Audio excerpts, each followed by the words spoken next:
Hey guys, part 3 of my house tour. So yeah, let's continue on.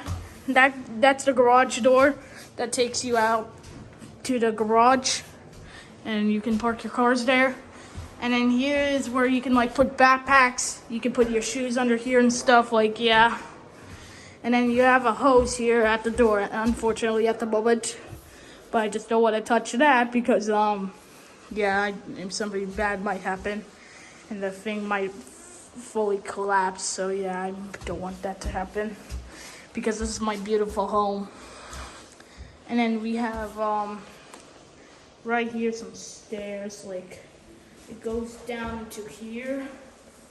Like yeah, if I like zoom in, you can like see a little bit of brick walls. Like we have to like make it fully because that's where the pantry and stuff will be placed. And then if you go upstairs, right here, there's more. But you're gonna have to see that in part 4. So that's it for part 3, guys. Thank you guys for watching. Comment, like, and subscribe. I'll see you guys later. Bye.